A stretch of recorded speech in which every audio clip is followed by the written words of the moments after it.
ఏమోయ్ అలాగ వస్తావా? బయటికి వెళ్ళి వస్తాను, తలపేసుకో.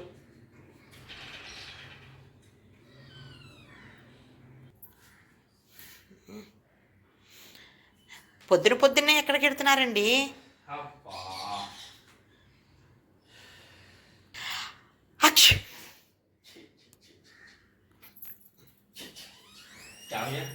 ఎన్నిసార్లు చెప్పాను ఎప్పుడైనా బయటికి వెళ్తున్నప్పుడు ఎక్కడికి వెళ్తున్నారు అని అడగద్దని.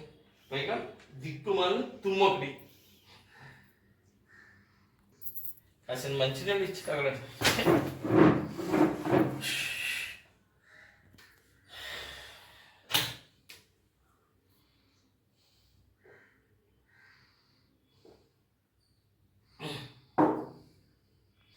అడిగితే ఏమవుతుందండి? ఏమవుతుందా? ఆ వెళ్ళే పని అవ్వదు. బయటికి వెళ్ళిన అన్నిసార్లు అలాగే జరిగిందా? అన్నిసార్లు అని చెప్పలేనయ్యా, కానీ కొన్నిసార్లు మాత్రం ఖచ్చితంగా జరిగింది. అందుకే అడగద్దు అని అంటాను ఎక్కడికి వెళ్తున్నారు. కావలసిన వ్యక్తి బయటికి వెళ్తుంటే ఎక్కడికి వెళ్తున్నారని అడగడం కూడా తప్పేనా? తప్పని నేను అన్న, కానీ చిన్నప్పటి నుంచి ఏమిటనయ్యా అది సెంటిమెంట్లు ఉండడం మంచిదే, కానీ ఎదరవాళ్ళని బాధించేలా ఉండకూడదు. అంత మనసు కష్టపెట్టాలనుకున్నప్పుడు ఎక్కడికి వెళ్తున్నారు అని అడగడం మానేయచ్చుగా. ఏమండి, ఇంట్లో తిరుగుతున్న పిల్లలే జారిపడి కాలు చెయ్యో విరగొట్టుకుంటున్న కాలం ఇది. అలా భయపడేటప్పుడు వయసు మీద పడ్డ మనిషి బయటికి వెళ్ళేటప్పుడు అడగడం కూడా తప్పేనంటారా? తప్పో ఒప్పో నాకు తెలియదు, కానీ చిన్నప్పటి నుంచి బతికిన వాతావరణం, భ్రమంలో బతికిన కారణంగానే ఏంటో తెలియదయ్యా. ఎవరైనా సరే నేను బయటికి వెళ్తున్నప్పుడు ఎక్కడికి వెళ్తున్నారు అని అడిగితే పిచ్చ కోపం వచ్చేస్తుంది.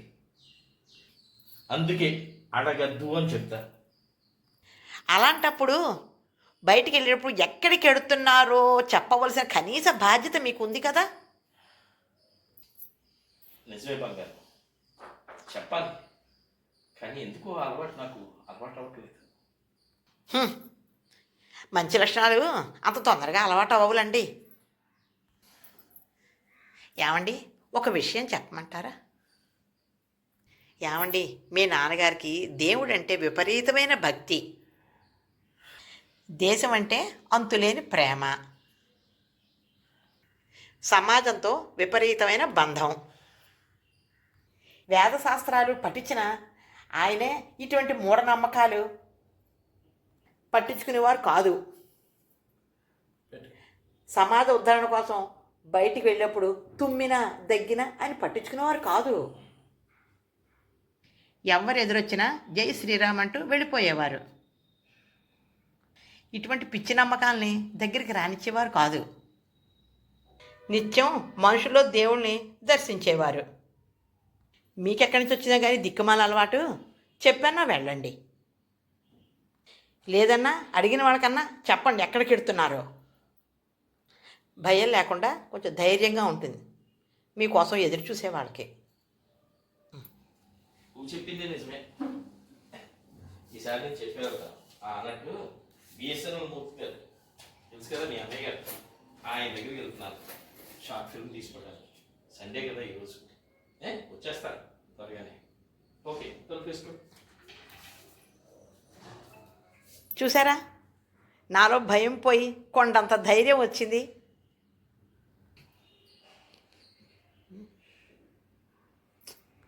క్షేమంగా వెళ్ళి లాభంగా రండి.